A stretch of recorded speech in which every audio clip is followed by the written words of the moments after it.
구약성경 역대상 4장 9절과 10절 말씀을 함께 우리 보시도록 하겠습니다.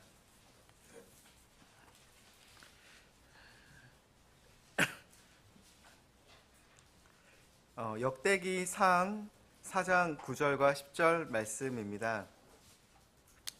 눈으로 한번 보시도록 하시고요. 제가 대신 읽어드리도록 하겠습니다.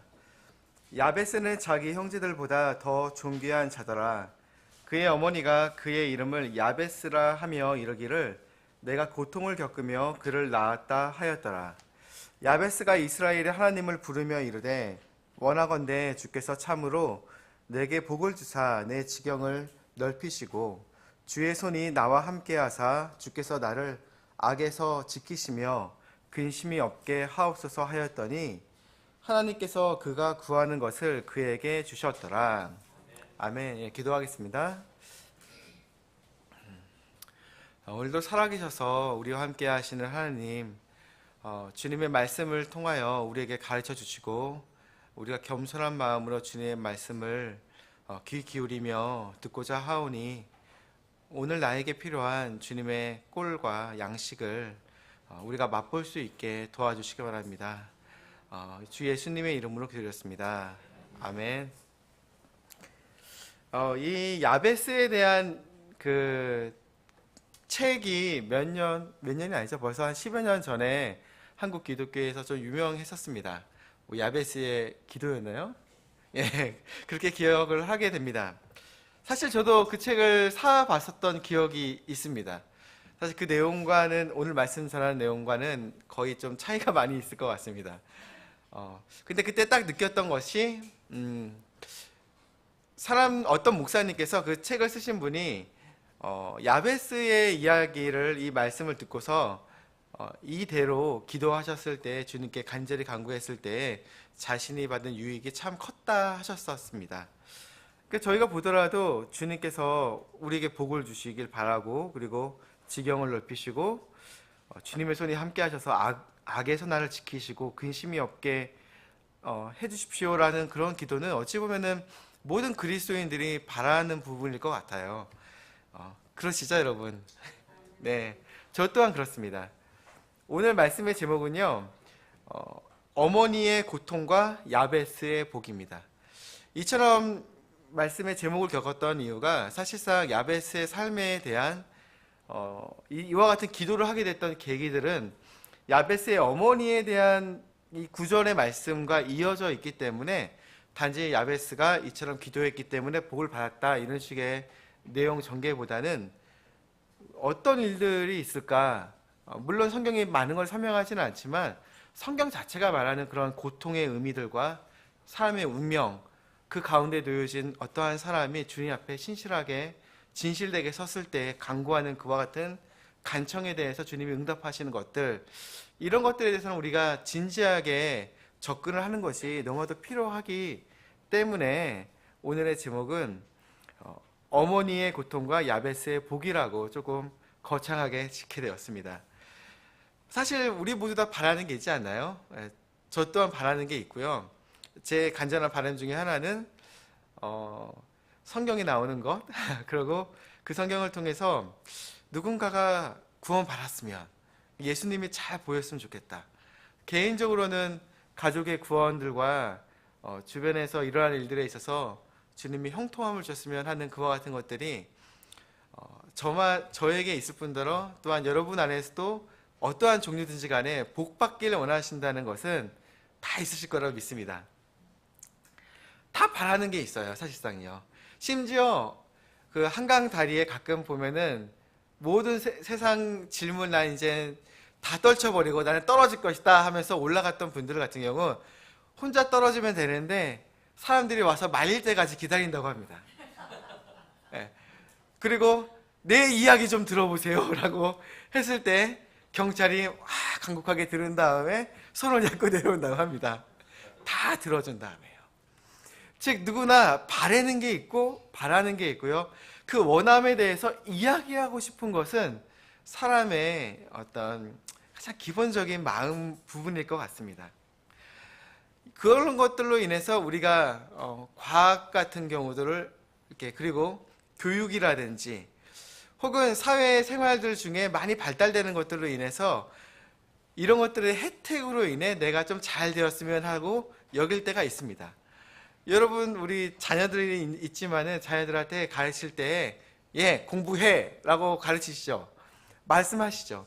근데 그 이유에 대한 것은 공부를 하게 되어서 잘 되면 더 많은 기회가 있고 바라는 것을 할 수 있을 것이다 라는 그런 바람 때문에 우리가 그처럼 이야기합니다. 보통 선생님들이 그러잖아요. 대학교, 야, 너 대학교 들어가라. 이렇게 말하면은 다 뭔가 될 것처럼 우리가 학생 때 선생님들이 말씀해 주셨죠. 근데 사실상 우리가 세상을 바라보게 되면 이전보다도 과학이 발달했지만 대학가 같은 데 보면은 뭐 타로점집이라든지 어떤 점을 보는 것들 그리고 환경들이 안 좋아지는 상황들 속에서는 사람들이 허망된 것들을 찾을 때가 많습니다. 과학이 발전하는데도요. 그래서 사람의 마음 안에 바란다는 것은 우리가 노력하고 수고한다고 해서 얻을 수 있는 것이 아닐 수도 있다. 즉 누군가가 절대자라고 말할 수 있는 우리가 믿는 하나님께서 주시기 전까지는 우리가 아무리 바란들 못 받을 부분도 있다는 것이 사실이기 때문입니다. 교육도 그렇죠. 우리가 잠깐 얘기한 것처럼 아이들에게 가르치고 말하지만 또한 우리가 말할 때에는 그 기회가 있을 것이다 라고 말을 하지만 또 하나 가르쳐야 될 것이 그 모든 인생의 주관자는 너 자신이 아니라 하나님이시다. 하나님이 모든 것을 북자고 계시다라는 것을 우리 또한 자녀들에게 가르칠 필요가 있습니다. 전 개인적으로 저희 어머니한테 참 감사드리는 것이 제가 어렸을 때 저희 어머니가 너희 인생이 너 것이 아니라 하나님의 영광을 위한 것이다 라고 말씀하셨던 걸로 인해서 제가 어떤 나이가 되었을 때 내게 아니라 하나님께서 내 인생을 잡고 계시니까 내가 무엇을 해야 될까 하는 시기가 찾아오게 되었었습니다. 동일하게 우리 또한 교육을 할 때에는 교육이 기회를 주지만 결국은 인생을 좌지우지하시는 것은 너 자신이 아니라 내 자신이 아니라 하나님이심을 우리 또한 생각하며 또한 가르쳐야만 할 것입니다. 생활 또한 편리해지죠. 많이 요즘에 보면은 예전에는 오븐 하면은 이렇게 큰 데에다가 불을 넣어서 장작대미를 넣어서 불을 지핀 다음에 오븐에다가 피자라든지 뭔가를 구웠습니다. 근데 나이가 조금 지나서 우리가 보게 되니까 이제는 조금 더 시간이 지나니까 전자식으로 돼서 전기로다가 열을 가해주는 오븐이 조그만하게 집에다가 두게 되었습니다. 근데 좀 더 지나보게 되니까 요즘에는 보니까 뭐라고 하죠? 그걸 이름을 까먹었는데 인덕션 기능이 있는 치킨도 넣으면은 바삭바삭하게 구워지는 조그만 이런 식의 오븐의 역할을 하는 것들이 많이 나오게 되었습니다. 생활이 편리해져요. 근데 사람들이 그런다고 하더라도 내 생활이 좋아지고 모든 것이 잘 될 것처럼 풀리지만 일부 삶에 있어서 내 기분 전환을 시켜줄 정도의 도움은 주지만 내 손에 수고는 덜어진다 하더라도 인생의 가치를 바꾼다든지 혹은 나의 꿈을 이뤄준다든지 내 마음속에 가지고 있는 근심들을 덜어준다든지 이런 것들은 그와 같은 오븐이라든지 삶의 편의를 주는 많은 교통시설들 많은 것들이 어떠한 것도 주지 못한다는 것은 우리가 인정할 수밖에 없습니다. 결국 그와 같은 것들을 한번 다 생각해 보았을 때 결론적으로 하나님께서 말씀하신 게 옳구나. 모든 사람이 범죄하여 하나님의 영광에 이르지 못한다 하신 말씀이 맞구나. 내 자신 스스로는 하나님께 나아갈 수도 없고요. 주님의 호의가 절대적으로 필요한 그 전제 조건의 사람. 지금 나의 모습은 주님이 항상 필요한 존재라는 것을 우리가 느끼며 살 수밖에 없다는 것입니다. 왜 이처럼 이렇게 말을 하느냐? 누군가가 조금은 나는 로또 같은 거 누군가가 나에게 줘서 100만 원, 뭐 1억, 10억 준다 하더라도 나는 관심 없습니다 라고 말은 하더라도 만약 누군가가 진짜 준다면 바라겠죠. 만약 여러분 가는데 누군가가 여러분의 소원을 들어준다고 말한다면 로또를 준다, 내일 그게 당첨이 된다 하면서 준다면 우리 또한 받고 싶은 마음이 있을 것입니다. 예, 누구나 바라는 부분들이니까요. 꿈을 이룰 기회를 얻고 싶으니까요. 만약에 그렇지 않은 분들이 계신다면 제 집 앞에다가 던져주시기 바랍니다. 네, 누구나 바란다는 것이죠. 오늘 본문으로 돌아와서요, 야베스가 받은 하나님의 복에 대해서 한번 생각할 때 하나님께서 들어주셨다는 것을 생각한다면 이것이 전적으로 하나님의 은혜라는 것을 우리가 생각해 볼 수가 있습니다.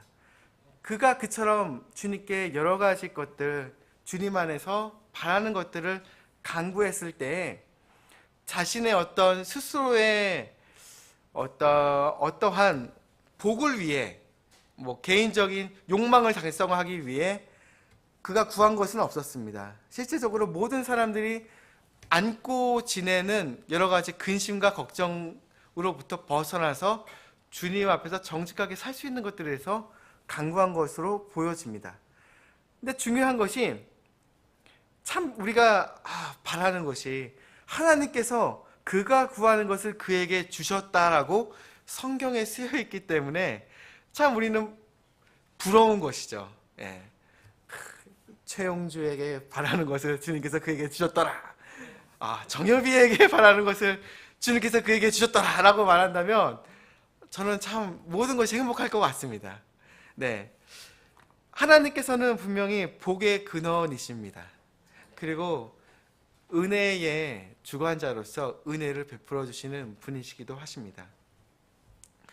우리가 기도하는 이유가 그러시죠. 이유가 그렇습니다. 주님께서는 분명히 내가 알기로도, 성경이 말하기로도 선하시고요, 공의로우시고 또한 복을 주실 만한 능력이 있으셔서 실제적으로 자 받으렴 복이다 하고 주실 수 있는 분이시기 때문에 우리가 간구하고 바라는 것이 아니겠습니까? 근데 여러분 한번 생각해 보시면 주님이 선하시다는 것이 주님의 자녀들에 대한 혜택과 주님의 자녀가 아니라 주님 앞에서 자신의 문제를 해결받지 못한 사람에 대한 입장과 차이가 나눠질 수밖에 없습니다. 하나님이 선하시다 하더라도요, 주님이 선하시기 때문에 자녀들에게는 좋은 것을 주실 수 있으세요. 너가 선하구나, 내 선을 받으렴, 내 복을 받으렴. 하지만 의롭지 않은 자에게 어찌 하나님께서, 선하신 분께서 선과 악이 엮일 수 있겠습니까? 하나님께서 악을 선하다고 말할 수 있겠습니까? 복을 못 주시겠죠. 공의로우시기 때문에 의로운 자에게 선한 것을 주시고 반대로 불의한 자에게는 사형! 내가 불의를 발견했다 말하실 수밖에 없다는 것입니다. 참으로 그렇기 때문에 우리는 먼저 은혜를 받기에 합당한 나의 모습인가를 스스로 생각해 볼 수밖에 없습니다. 내 손이 깨끗한가? 내 마음이 순결한가? 하나님의 거룩한 그 성에, 그 산 위에 내가 올라가기에 합당한가? 오직 예수님으로 인해 우리가 감사드릴 수 있는 것은 그분께서 십자가의 그 보혈을 통하여 우리가 짊어져야 될 그 불의를 대신 해결해 주셨고, 믿는 자에게 값없이 하나님의 자녀들이 되는 그와 같은 권세를 허락해 주셨기 때문입니다. 여러분 감사드리지 않나요? 네, 비록 우리가 오후 시간이나 하더라도 주님께 대한 응답하는 그런 마음들은 식지 않았으면 좋겠습니다. 네, 주님은 참으로 그와 같이 선하시고 공의로우신 속성이 있으실 뿐더러 그와 같은 하나님이심에도 임에도 능력이 없어서 못 주시는 분이 아니라 능력이 풍성하시기에 자녀들에게 합당하고 선한 것을 주실 수 있는 그와 같은 하나님이십니다. 그분이 우리의 아버지이십니다. 네, 이제 한번 생각해 보면 오늘의 본문의 내용을 한번 조금 더 한번 생각해 보기 원합니다. 4장 9절 말씀에 보니까 야베스의 이야기가 나오면서 말하기를요, 그의 어머니가 그의 이름을 야베스라 하며 이르기를 내가 고통을 겪으며 그를 낳았다 하였더라 라고 성경이 기록합니다. 야베스의 말의 의미는 바로 그 뒤에 나와 있는 거, 내가 고통을 겪으며 그를 낳았다라는 의미입니다. 낳았다라는 말의 의미는, 낳다는 말은 뭐 히브리어는 얄라드라는 말이고, 고통이라는 것은 예제브라고 합니다. 그러니까 얄라드와 예제브가 합쳐져서 야베스라는 말이 되었다고 합니다. 간단합니다. 아이를 낳았어요. 아이를 낳는데 아이에게 이제 이름을 지어주잖아요. 저 또한 아이들이 이제 세 자녀가 있는데, 여러분이 아는 우리 주혜주의 주아입니다. 아이를 낳은 다음에 항상 우리가 고민되는 게 뭐죠? 바로 아이들에게 뭐를 지어줘야 되죠? 이름을 지어줘야 되죠. 근데 이름을 지어줄 때 보통은 어떨까요? 좋고 선하고 소망을 담아서 세상에서 가장 아름다운 것을 내가 가장 사랑하는 존재, 내 자녀에게 주고 싶어 합니다. 누구나 그와 같은 꿈과 생각, 그런 마음, 바램을 담아서 하나를 던져주는 거예요. 그 말 그대로 그 아이의 존재는 그 이름이 대변이 되는 거예요. 그가 어떠한 존재인가, 그것은 부모가 담고 있는 소망이 투영되기 때문이라는 것이죠. 근데 그의 어머니가 그에게 이름을 져주는데, 야, 내가 너를 낳다가 죽을 뻔했다. 고통 중에 너를 낳았다. 말하면서 이름이 고통 중에 너를 낳았다예요. 한국말로 말하자면 고통 중에 낳았다. 친구가 그를 부를 때 고통 중에 낳은 애야. 선생님이 부를 때, 자, 43번 고통 중에 낳은 아이가 나와서 문제 좀 풀어보렴. 공을 찰 때도 고통 중에 낳은 아이가 공을 찼습니다. 빗나갔네요. 평생 따라다니는 것이 이름입니다.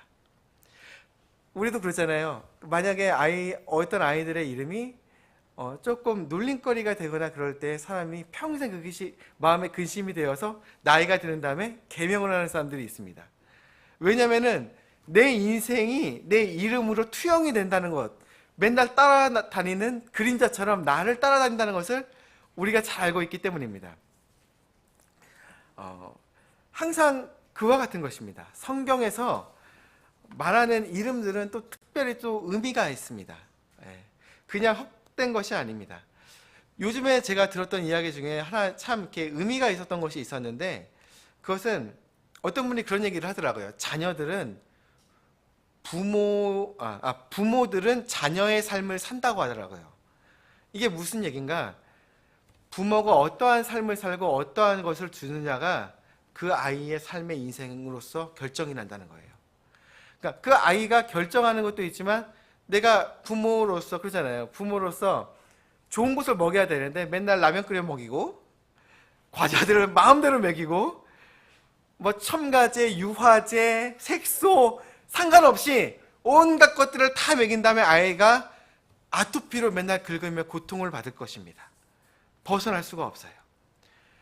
근데 하지만 부모가 좋은 것, 선한 것 항상 관심 가지고 좋은 것을 먹이면 아이가 건강하고 무럭무럭 클 것입니다.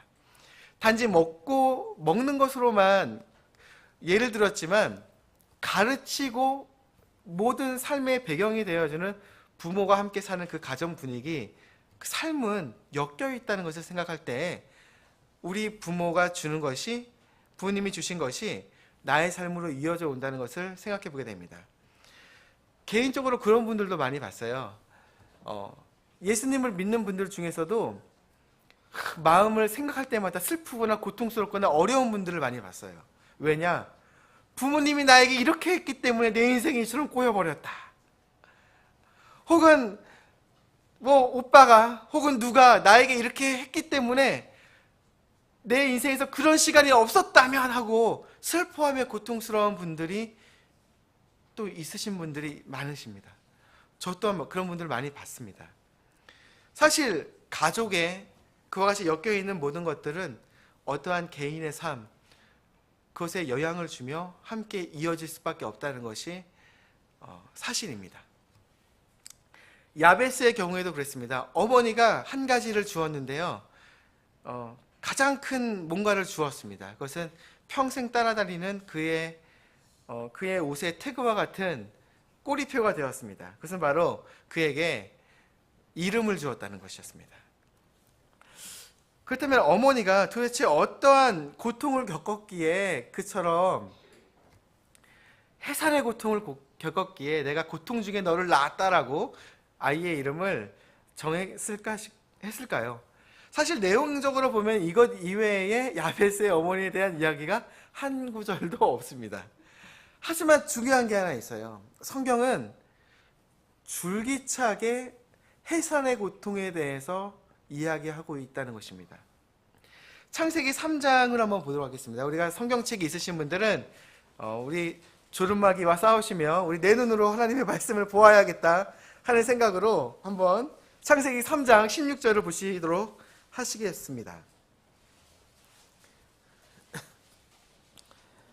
아담과 이브가 죄를 지은 다음에 하나님께서 그들에게 이제는 그들이 짊어지며 살아갈 수밖에 없는 그들의 운명에 대해 저주받은 것에 대해 이야기하십니다. 3장 16절을 우리 같이 한번 읽어보도록 하겠습니다. 시작.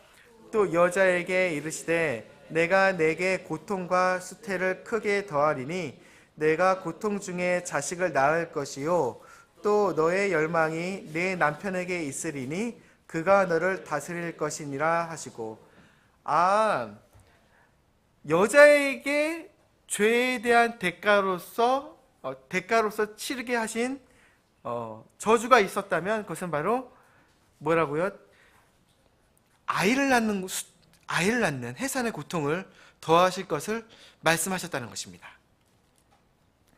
네, 성경은 분명히 말하기를요, 이게 그 아이를 낳으면서 낳는 고통은 죄로 인해서 사람에게 겪게 되었던 것이라 말하게 됩니다.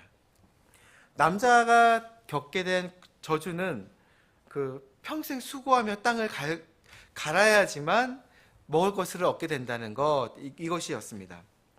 모든 사람이 어머니가 있습니다. 어머니 없는 분이 아무도 없습니다. 모든 어머니는 어찌 보면 우리의 인생에 있어서 이어지는 어떤 탯줄과 같은 것입니다.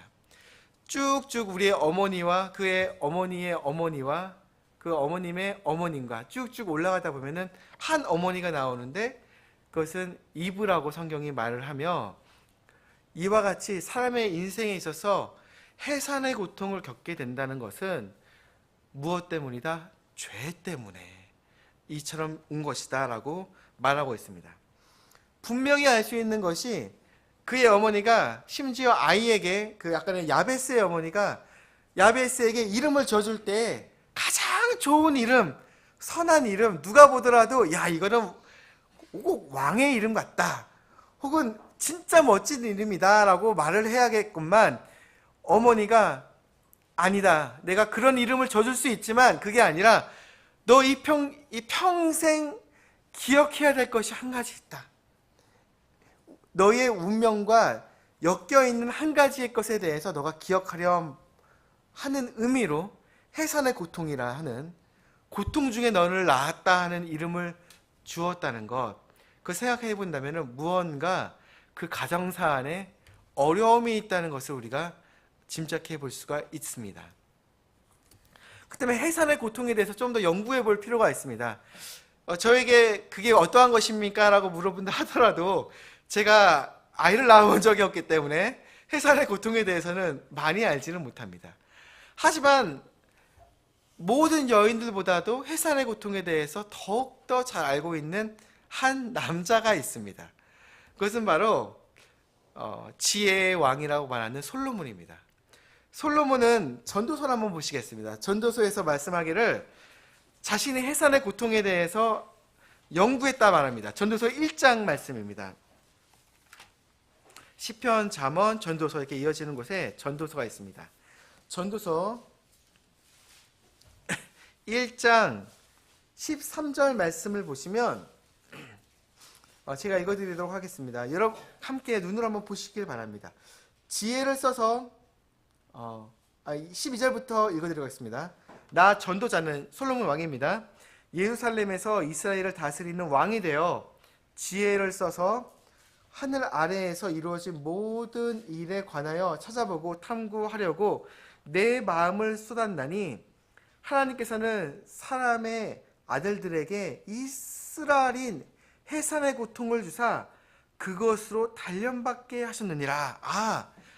모은 지혜를 통해서 연구의 연구를 가득해서 자기가 하나님께로부터 직접 받은 지혜, 내가 공부하고 수고해서 한 게 아니라 하나님께서 모든 사람들보다도 더욱더 뛰어난 지혜를 솔로몬에게 주셨다는 것을 우리가 잘 알고 있습니다. 근데 그 지혜를 가지고 이스라엘이 해산의 고통을 주님께서 주셨는데 그것으로 단련해 보았다. 모든 것들을 단련해 보았대요. 연구해 봤대요. 이게 무엇인가? 그러면서 이 모든 것이 해산의 고통으로서 하나씩 하나씩 알아봤다는 거 말합니다. 근데 그가 말하기를요, 결론으로 가서, 이게 시작점이라면, 전도서의 시작이라면 결론은 보통 어디에 있을까요? 맨 끝에 있겠죠. 전도서의 맨 끝으로 가보겠습니다. 전도서 12장 8절부터의 말씀인데, 전도자, 그 지혜의 왕이 모든 것들을 지혜를 통해서 이 쓰라린 고통들에 대해서 연구해보고 연구해봤을 때 사람들이 왜 이와 같은 것들이 있는가라고 따져보니까 모든 것의 지혜에 대한 결론을 내리고 있습니다. 12장 8절부터 보시면, 전도자가 말하노니 헛되고 헛되며 모든 것이 헛되도다. 또한 전도자는 지혜로움으로 여전히 백성에게 지식을 가르쳤고 참으로 그가 크게 주의를 기울이고 탐구하여 많은 잠언을 정리하였노라. 전도자는 애를 써서 받아들일 만한 말씀들을 찾았나니 여기 기록된 것은 올바른 것이요 곧 진리의 말씀이로다. 지혜로운 자들의 말씀들은 가시채들 같고 지폐의 스승들이 굳게 박은 못들 같으니 이 말씀들은 한 목자께서 주신 것이니라. 내 아들아, 또한 이 말씀들로 권고를 받으라. 많은 책을 짓는 것은 끝이 없고 많이 공부하는 것은 육체를 피곤하게 하느니라. 중요한 부분입니다. 우리가 전체 일의 결론을 들을지니, 결론을 말합니다. 단련한 그 모든 것들에 대한 결론. 하나님을 두려워하고 그분의 명령들을 지킬지어다. 이것이 사람의 온전한 의무이니라. 전도자 이 솔로몬 왕이 하나님께로부터 직접 받은 그 지혜를 가지고 모든 사람들보다도 더욱더 뛰어난 지혜를 가지고 모든 것을 단련해 보았습니다. 그러면서 말하기를 내가 잠언도 지었고 모든 것을 정리하였고요. 진리의 말씀들을 찾았는데 그것이 누구에게로부터 받았다? 한 목자께서 주셨다. 하나님께서 나에게 직접 주신 것이다 말합니다. 직접 받은 것이 무엇이냐 이렇게 말하면서 권고를 들으렴. 결론은 하나님을 두려워하고 그분의 명령을 지키렴. 이것을 통해서 생각해 볼 것이 한 가지가 있다면, 처음에 헛되고 헛됐다고 했습니다. 사람의 모든 수고와 노력과 그 노력하는 것이 하나님과 관련이 없는 것이라면 결국은 세상의 모든 것이 헛되고 헛되다. 그리고 하나님께서 직접 나에게 이야기를 해주셨을 때 내가 깨닫게 했던 한 가지 진리는, 사람이 하나님 앞에서 겸손하게 꿇고 그분께서 말씀하시는 것에 순종하는 것이야말로 인생의 결론이다라고 말했습니다. 모든 수고로부터 벗어날 수 있는 것이 없고 하나님의 은혜 없이는 모든 것이 헛되고 헛되다는 것, 그것을 잠언 기자는 말하고 있었던 것입니다. 그렇다면 이 고통들이 아무런 의미가 없고 어떤 허무주의로 끝나는 것이겠느냐? 아니라는 것입니다. 이 솔로몬이 지었던 이 책들은, 솔로몬이 잠언도 지었고 전도서도 지었고 아가서를 지었습니다. 잠언은 사람이 생활을 하는 중에 필요한 것들, 지혜가 필요하죠. 삶을 살려면 얼마나 많은 지혜가 필요합니까? 이 상황에서의 지혜, 저 상황에서의 지혜, 건전하고 정직하게 살려고 하니 수많은 지혜가 필요합니다. 그것이 잠언이란다면 마치 이거는 그 성막 안에 뜰과 같은 것이죠. 밖에 세상과 가까운 곳에서는 지혜를 배우게 됩니다. 근데 더욱더 주님의 임재 안으로 더 들어가게 되면은 성소에서는 지성소에 들어가기 전에 내 생각과 마음과 돌아봐야 되잖아요. 거룩한 임재에 들어가는데요. 모든 것을 내려놓는 작업인 거죠. 헛되고 헛되구나.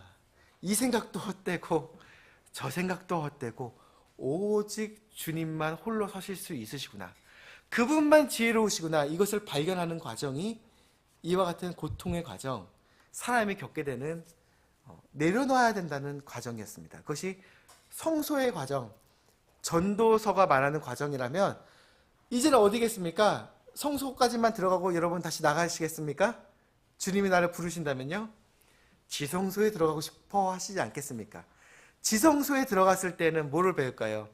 주님께서 지성소에서 내가 너와 이야기하겠다.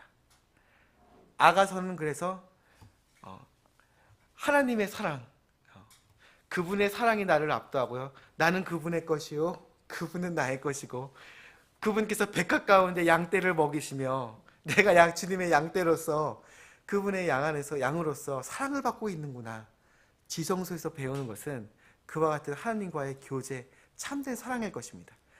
그렇다면은 즉 하나님이 우리를 불러주신다면 삶에서의 고통을 배웠어요. 뜰에서요. 지혜가 필요하지만은 얼마나 수고스러운가 더욱더 안에 들어가게 되니까 발견하게 됩니다. 해산의 고통으로 어머니가 나에게 이름을 전해줍니다.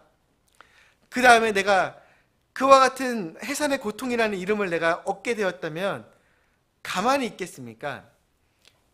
더욱더 주님 삶의 이유를 알러 주님 앞에 나아가야 할 것입니다. 무엇을 말하느냐? 그의 어머니는 가장 큰 유산을 그에게 주었다는 것입니다. 그것은 무엇이냐? 인생의 이유에 대한 이유, 그 인생의 운명으로부터 벗어나지 못하기에 그가 주님 앞에 나아가는 계기를 주었다는 것입니다. 그의 어머니가 그와 같은 이름을 주었으니 얼마나 고통스러웠겠습니까? 친구들이 쫓아다니면서 그처럼 이름을 부르고 해산의 고통아, 해산의 고통아 부른다면요, 그는 기도했을 것입니다.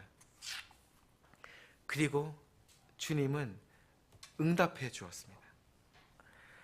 벗어나지 못할 해산의 고통 속에 놓여져 있는 사람의 운명, 이것이 나의 운명이라면 나는 멈춰야 될 것이 아니라 하나님께 무릎을 꿇고 나아가야 할 것입니다. 형제 자매님들, 우리 안에도 동일합니다. 누군가는 멈춰 있고요, 운명 가운데 멈춰 있거나 서 있고요, 어떤 사람은 무릎을 꿇고 주님께 나아갑니다. 하지만 그 결과는 천지 차이입니다. 보게 되면은 이 땅에서의 나의 운명이 끝이구나, 이 강대상의 끝처럼 나는 여기 끝에 서 있구나라고 여긴다면 이 땅에서의 내 운명이 끝이기 때문에 나는 떨어지자라고 여기는 사람도 있고, 이 땅에서의 운명이 끝이니 나는 하늘을 바라보자. 하늘에 도대체 누가 계시는가? 나의 아버지가 계시는가? 여기는 사람도 있다는 것입니다. 부디 주님께 이와 같은 상황 속에 내가 놓여 있다면 간구하고 기도하는 형제 자매님이 되시길 바랍니다. 역대기상은 참 재미있는 말씀입니다. 사람의 인생, 아담으로부터 시작해서 사람이 어떻게 살아왔는지, 사람들이 어떻게 살아왔는지가 설명되고 있는 책이기 때문입니다. 야베스의 입장에서는 어머니가 그와 같은 이름을 주었기 때문에 내 운명이 이처럼 이게 틀려져 버렸다, 엄마 때문이야 라고 여길 수도 있었을 것입니다. 혹시 여러분 가운데 내 운명이 아빠 때문이야, 엄마 때문이야, 혹은 누구 때문이야, 혹은 대통령 때문이야, 그런다면 다시 한번 성경을 한번 보시게 된다면 같이 한번 보시길 바랍니다. 신명기를 보시면서 사람의 운명이라는 것이 나 한 명, 나는 나 스스로를 보고 누군가에게 책임을 전가하려고 하지만 사람의 운명이라는 것은 결국 해산의 고통과 같다는 것을 우리가 배우게 됩니다. 어디서 배우게 되느냐? 한번 역대기상 1장 1절부터 시작해서 한번 조금 다 보진 않고요, 조금 몇몇 사람들의 이야기를 한번 생각해 보길 바랍니다. 처음에 뭐라고 시작하나요? 누구 이름이 나오죠? 아담이 나옵니다. 아담. 낙원에 있었습니다. 아내가 갑자기 뭔가를 줘요. 이거 한번 먹어봐. 이거 한번 먹으면 하나님처럼 됩니다. 그랬더니 아내가 주는 것을 먹고 하나님처럼 되는 게 아니라 죄를 짓고 추방당해 버렸습니다. 아, 이거 얼마나 쓰디쓴 고통입니까? 우리의 고통 중에서 제가 봤을 때는 느낄 수 있는 최고치는 아담일 것 같아요. 모든 그 충만한 은혜와 긍휼과 주님의 사랑을 다 맛보았던 그 낙원에 있었었는데 모든 걸 뒤로 하고 죄인이 돼서 벌거숭이가 되어 쫓겨났다고 생각해 본다면요. 자, 4절을 보게 되니까 노아가 나옵니다. 노아는 그래도 주님의 긍휼과 은혜로 인해서 방주에 들어갔죠. 근데 뒤에 보니까 셈, 함, 야벳이 나옵니다. 이걸 생각해 보니까 노아의 세 아들이 있었는데 노아가 처음에 농작물로 뭘 했죠? 포도를 짓고 포도즙을 해서 술을 마시니까 벌거벗고 자게 되었습니다. 술을 먹었으니까요. 근데 아들들이 죄를 지어가지고 그 눈앞에서 죄를 짓게 되니까 아버지인 노아가 저주를 해버렸습니다. 한 아들을요. 두 아들은 자기의 치부를 감추어줬는데 한 아들은 감추지 않는 걸 보고 손자를 저주해버렸어요. 손자를. 가나안을 저주했습니다. 아니 지금 전 세계에 수많은 수천만의 사람들이 죽었을 텐데 겨우 이제 구원받아서 8명이 나와서 손자도 있고 뭐 이런 과정입니다. 근데 손자를 몇 명 되지도 않는 사람들 중에 손자를 한 명은 저주해버렸어요. 이게 얼마나 인간사에서 좋지 않은 상황입니까? 그 손자는 저주를 안고 살아야 됩니다. 그렇죠? 저주는 계속 안고 살 수밖에 없습니다. 가나안이 저주받았기 때문입니다. 근데 1장 28절을 한번 조금 더 가서 보게 되니 아브라함의 아들들은 이삭과 이스마엘. 아브라함이 사라가 있었지만 첩을 통해서 이스마엘을 낳아가지고 그의 자손들이 지금까지도 싸우고 있습니다. 얼마나 해산의 고통과 같이 고통스러운 인간 사이입니까? 32절을 보게 되니 아브라함의 첩 그두라. 또한 이 그두라를 통해서 아람 민족들을 그 주변 민족들이 이스라엘을 또한 이스라엘과 싸우게 됩니다. 그런 과정들이 되게 됩니다. 이것 또한 고통스러운 것입니다. 34절 에서와 이스라엘 이야기가 나옵니다. 이삭의 아들들이 있는데 부모님들이 자식을 편애했습니다. 아버지는 에서, 엄마는 지금 야곱, 이스라엘이 야곱이었죠. 부모님들이 자식을 편애하는 것 때문에 그 형과 동생이 싸우게 되어서 어떻게 됩니까? 그로 야곱이 집에 돌아오는 그 과정들 속에서 수십 년이 지나고 결국 엄마는 자식 둘째 아들 못 보고 죽습니다. 못 보고 죽습니다. 형제끼리 싸우고 그것이 말 그대로 가정사가 완전히 쪼개지는 그런 일들이 되어버렸습니다. 좀 더 지나가서 우리가 한번 보게 되면은 2장을 보시겠습니다. 2장 3절을 보게 되니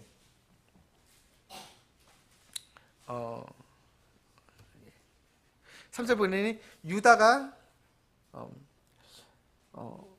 유다 이야기가 나옵니다. 유다가 가나안 족속 여인과의 사이에서 아들을 낳았다는 얘기가 나옵니다. 그죠? 가나안 족속 여인이 유다에게 낳은 자녀들이라 라고 나옵니다. 이걸로 봤을 때는 뭐 별거 없어 보이지만 사실상 그에게 아들이 셋이 있었는데 첫 번째 아들이 하나님 앞에서 사악해서 하나님이 그 첫째 아들을 죽였다고 이야기하십니다. 근데 둘째 아들이 형을 위해서 자식을 세워야 되는데 자식을 안 세우니까 그의 행위가 악해 보여서 주님이 둘째도 죽여버리셨습니다. 이와 같은 것이 아들이 셋이 있는데 악해서 하나님이 두 아들을 죽였다면 그것 또한 얼마나 슬픈 일입니까? 집안에서요. 내가 자식이 셋이 있는데 사악해서 하나님이 둘을 죽이셨다. 너무나도 슬픈 일이죠. 그랬습니다. 4절을 보게 되니까 다말 이야기가 나옵니다. 베레스와 세라를 낳았다. 이어지는 이야기인데 세 번째를 통해서 첫째, 그러니까 세 명의 아들 중에, 유다의 세 명의 아들 중에 첫째 아들의 아내가 다말이었습니다. 근데 형의 자식들을 통해서 자기 자식을 낳아야 되는데, 심지어 그 두 아들은 이미 죽었고요. 세 번째 아들을 통해서 자신의 남편이 돼야 되는데, 그 시아버지가 안 해줬죠. 그러니까 다말은 어땠을까요? 살기 위해서 마치 이런 창녀의 모습처럼 자기를 변신해야만 했고, 또한 누군가를 속여서 자녀를 낳아야만 했습니다. 얼마나 솔직히 수치스러운 과정입니까? 게다가 약속을 안 지켰기 때문에 얼마나 슬픈 이야기입니까? 이와 같은 일들이 있었습니다. 2장 12절을 보게 되면 또한 보아스 이야기가 납니다. 보아스의 아내였던 사람이 누구였죠? 우리가 잘 아는 룻이었죠. 룻의 경우는 어떠합니까? 자기는 사실 이방 사람이었는데 자기가 살던 나라에 외국에서 타지에서 이민 온 사람과 결혼을 했어요. 근데 갑자기 가뭄이 오고 곤란한 상황들이 생겨서 남자들이 다 죽었어요. 그 집안 남자가. 자기는 이제는 완전히 시어머니와 자기밖에 안 남았어요. 시어머니를 따라가서 온갖 공양을 하기 위해서 고생을 하고 이 모든 과정들을 생각하면서 결국 물론 결과는 좋았습니다. 주님이 복을 주셨죠. 하지만 그 모든 과정을 생각하면은 그녀의 인생사는 매우 고통스러운 것이었습니다. 게다가 제가 참 재미난 것이 신학교 다닐 때요. 제 어떤 선생님 한 분이 역대기 순으로 이 성경을 연구하는 분이 있었습니다. 그러니까 최근부터 해서 성경을 역사와 관련해 가지고 시대를 다 따라가는 거예요. 근데 그분 얘기가 역으로 해서 그 시간을 계산을 하면 사람들이 몇 살쯤에 결혼하고 몇 살쯤에 아이 낳고 이런 게 나온대요. 근데 그분 이야기가 룻이 보아스와 결혼을 했을 때 룻의 나이가 아마 30세쯤이었을 것이고, 그러니까 성경을 연구하다 보니까요. 놀라지 마십시오. 보아스의 나이는 약 122세쯤 되었을 것이다 라고 말합니다. 예, 대단한 믿음입니다. 룻은 대단한 믿음의 여인이었습니다. 이것이 확실하든 확실하지 않든 분명한 것은 성경은 그녀가 젊은 남자를 취할 수도 있었지만 믿음에 따라 보아스를 선택했다는 것입니다. 근데 그 모든 과정은 매우 험난하고 힘든 상황이었다는 것은 우리가 알고 있습니다. 2장 12절을 보게 되면은 다윗의 누이 아비가일 얘기가 나오는데 국제 결혼을 했습니다. 예, 타지 사람이랑 결혼을 했습니다. 국제 결혼을 하면 지금도 그렇지만 모든 사람들의 시선이 곱지만은 않습니다. 편견도 있습니다. 2장 21절을 보게 되면 헤스론이 마길의 딸과 결혼했다고 합니다. 근데 남편의 나이가요 몇 살이죠? 60세. 아버지가 그래요. 너를 위해 배필을 준비했다. 근데 나이가 조금 많아. 환갑이다. 그런다면 우리 딸 가진 부모님들, 딸의 기분이 어떨까요? 참 슬플 것입니다. 나이 차가 이처럼 많이 나는, 물론 우리가 방금 봤던 룻의 믿음 정도는 아닐지 모른다 하더라도 참 힘든 일입니다. 나이 차가 많이 나는 사람과 결혼이라는 것이요. 3장 1절에 보게 되면 다윗이 예스리엘 여인 아히노암 이야기가 나옵니다. 근데 아히노암의 경우에 낳은 아들의 이름이 누굽니까? 암논입니다. 암논. 아버지를 대적해서 왕이 되고 싶어 하다가 죽어버렸습니다. 죽은 사람입니다. 얼마나 슬픈 가족사입니까? 게다가 그 다음 3장 1절 다윗과 아비가일 얘기가 나옵니다. 아비가일의 경우에 그 전 남편이 사악했어요. 그 다윗의 선대를 모욕을 했습니다. 하나님이 죽여버리셨습니다. 그리고 물론은 믿음이 좋은 남편 다윗을 새 남편으로서 얻게 되었지만 그 이후에 왕이 되기 전까지 온갖 고생을 따라다니며 함께 겪어야만 했습니다. 심지어 그 시글락에서 모든 걸 잃을 때 같이 포로되어서 사로잡혀 가야 됩니다. 내 운명이 어떻게 될지 몰라요. 그와 같은 것을 겪어봤던 여인입니다.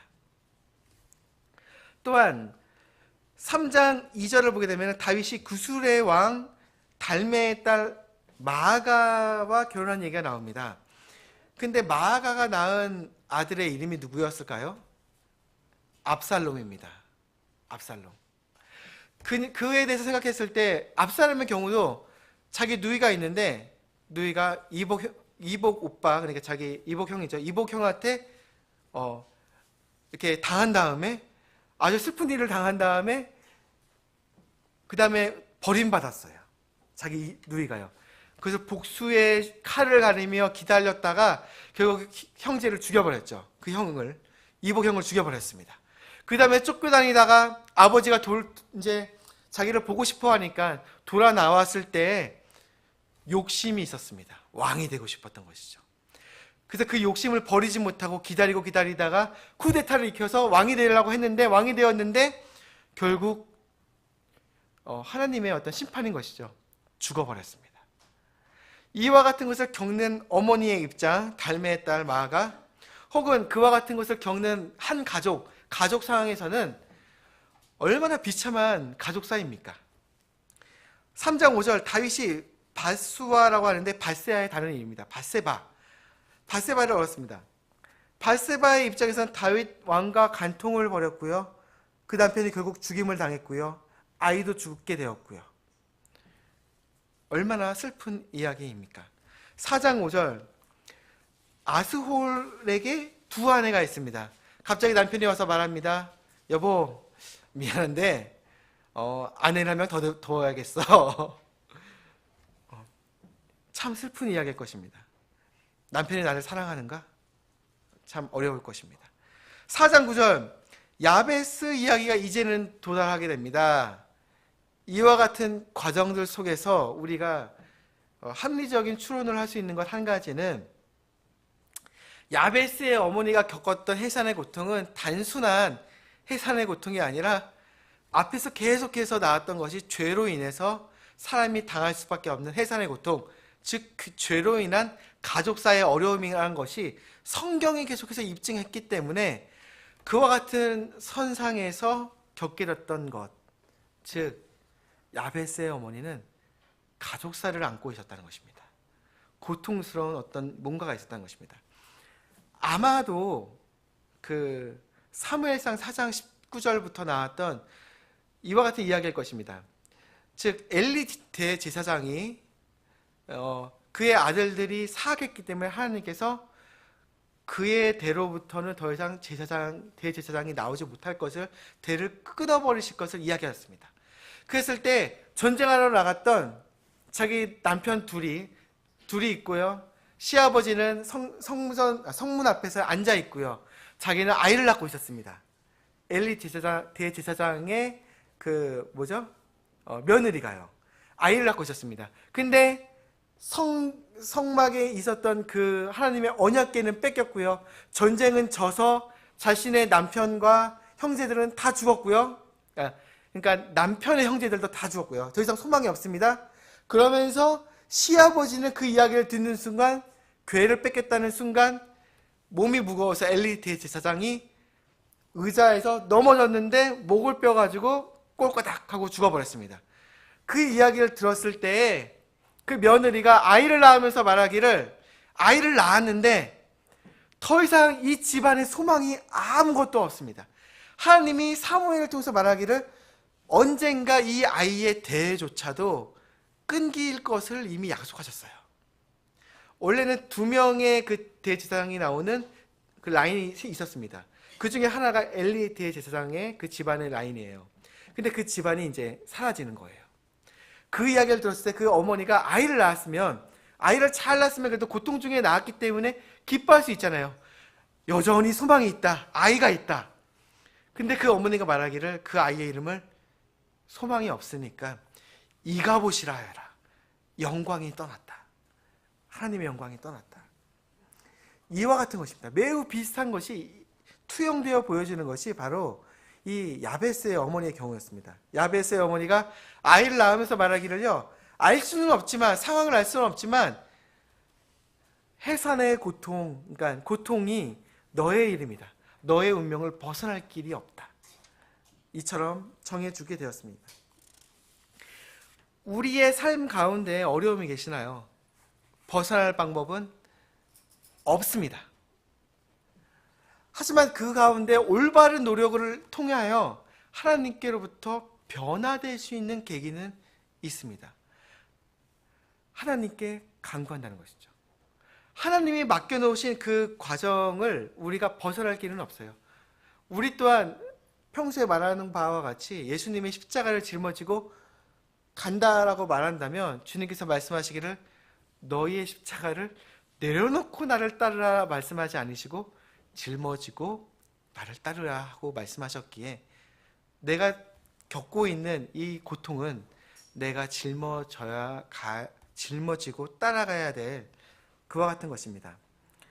성경은 말하기를 로마서 8장 22절에서 또 전체 창조물이 지금까지 함께 신음하며 고통 중에 산고를 치르는 줄 우리가 아나니, 예수님께서 오셔서 모든 것을 새롭게 하시기 전까지는 모든 창조물과 동일한 것을 우리가 겪고 있는데 그것은 해산의 고통입니다.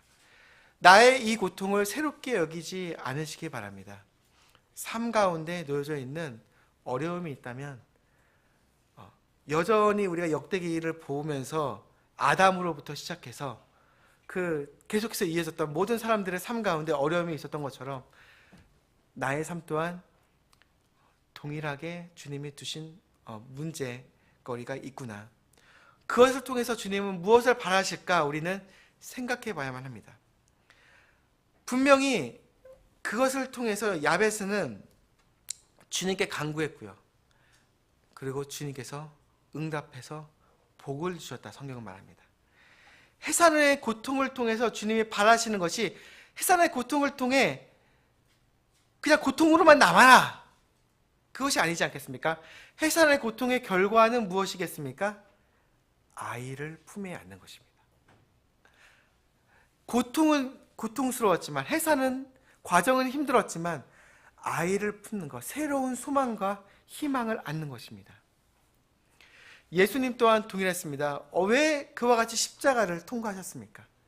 그 뒤에 있을 부활의 소망, 그리고 그것의 부활의 소망에 참여되는 우리를 믿음으로써 주님 또한 바라보셨기에 자신의 그 십자가를 기껍게 여기시고 기뻐하시며 담당하셨다고 성경은 말하지 않습니까?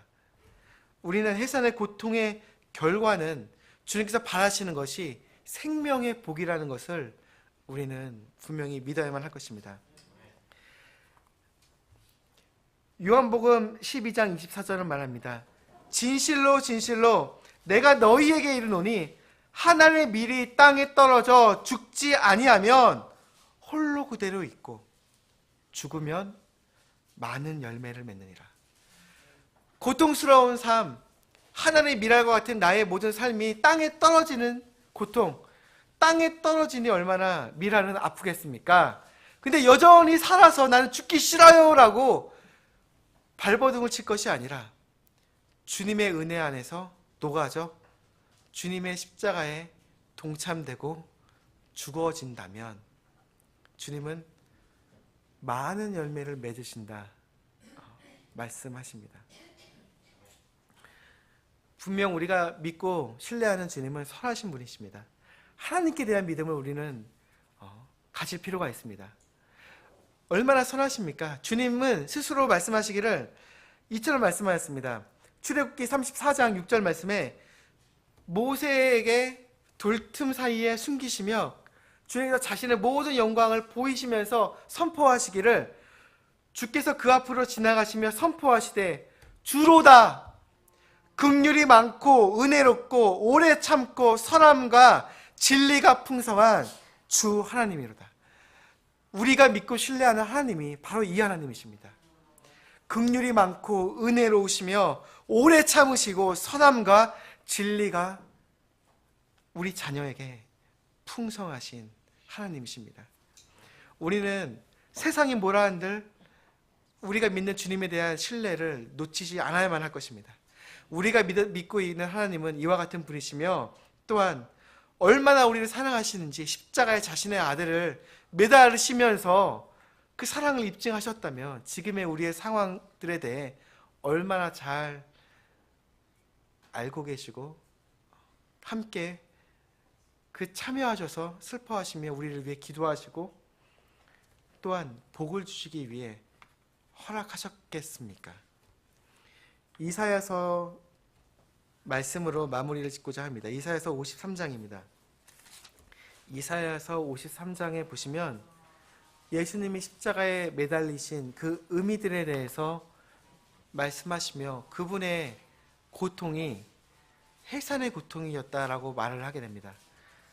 아까 보았던 것처럼 사람의 온갖 인생사가 우리의 인생사가 해산의 고통과 같은 것이라 성경은 계속 말을 했는데 예수님께서 하나님이심에도 육체를 입고 이 땅에 내려오심으로 밀접하게 우리의 인생사에 관여하시면서 슬픔을 담당하시고 고통을 겪으시면서 그걸 이해하고 계시다는 것을 우리가 성경을 통해 보게 됩니다.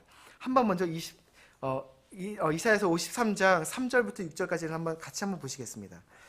그는 사람들에게 멸시를 당하고 거부되었으며 슬픔의 사람이요 고통을 잘 아는 자라.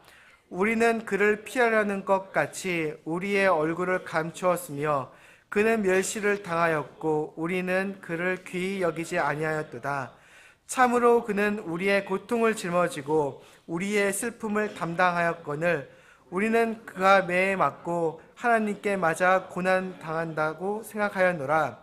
그러나 그는 우리의 범죄들로 인해 부상을 당하고 우리의 불법들로 인해 상하였노라. 그가 징벌을 받음으로 우리가 화평을 누리고 그가 채찍에 맞음으로 우리가 고침을 받았도다. 10절 11절 말씀도 같이 한번 읽도록 하겠습니다. 시작. 그러나 주께서 그를 상하게 하는 것을 기뻐하사 그에게 고통을 주셨은즉 주께서 그의 혼을 죄로 인한 헌물로 삼을 때에 그가 자기 씨를 보고 자기 날들을 길게 하며 또 주의 기뻐하시는 일이 그의 손에서 번영하리이다. 그가 자기 혼이 해산의 고통을 치른 것을 보고 만족하게 여기시리라. 나의 의로운 종이 자기 지식으로 많은 사람을 의롭게 하리니 그가 그들의 불법들을 담당하리라. 앞에서 봤던 말씀들에서는 예수님께서 우리를 대신해서 참으로 멸시를 당하고 거부당하며 슬픔을 아는 사람으로서 그 모든 고난과 고통을 겪으심으로 우리가 고침을 받고 깨끗함을 받게끔 하셨다라고 말씀하시고요. 그 다음에는 10절에서는 하나님 아버지께서 왜 예수님을 이처럼 상하게 하시고 죽게끔 하셨는가? 아버지가 만약에 자녀가 그처럼 상황들을 두게끔 하신다면, 죽게 되는 상황에 놓게 하신다면 어느 아버지가 죽어가는 자식을 보며 기뻐하겠습니까?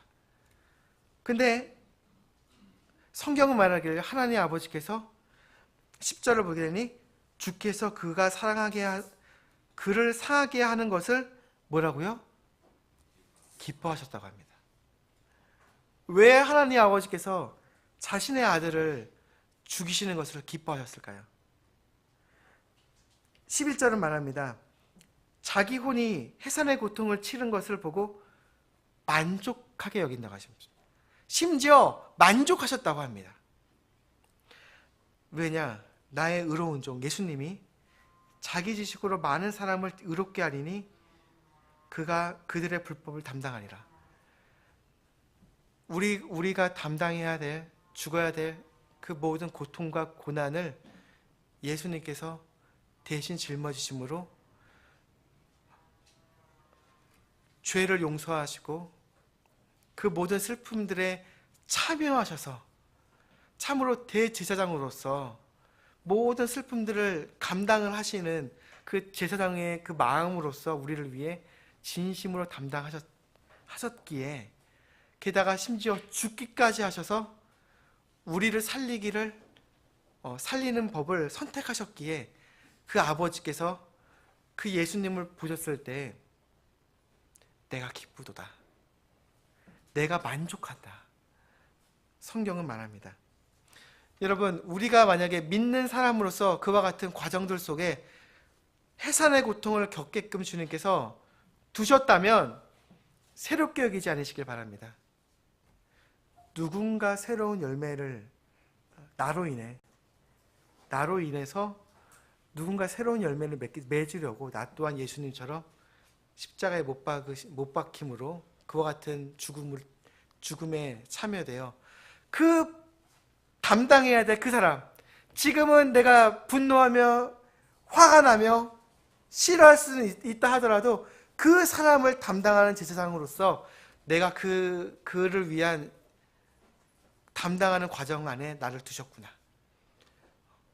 예수님을 따라가는 사람으로 나를 두셨구나. 이처럼 여기시기 바랍니다. 힘드시더라도 나 또한 예수님을 따라가는 주님의 자녀다. 여기시고 주님의 고통에 참여하심으로 야베스, 참으로 주님께 복을 받는 그 누군가 아들을 낳는 그 상황에 참여되어 그와 같은 생명의 아들들을 낳으시는 우리 모든 성도 여러분이 되셨으면 좋겠습니다. 네, 기도하고 마치겠습니다.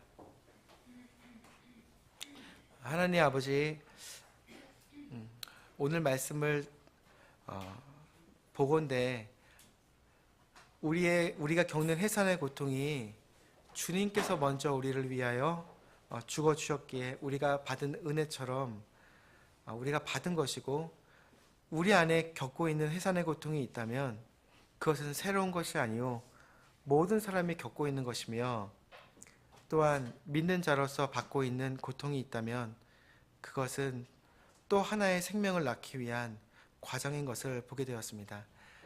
우리가 주님을 따라가면서 짊어져야 될 십자가, 기꺼운 마음으로 주님께 도우심을 받아 힘을 얻어 잘 짊어지고 따라갈 수 있게 도와주시기 바랍니다. 야베스의 어머니가 그에게 고통스러웠지만 그에게 운명과 같은 이름을 주었던 것처럼 주님, 우리 또한 그와 같은 해산의 고통을 통해 생명을 낳을 수 있게 도와주십시오. 예수님의 이름으로 기도드렸습니다.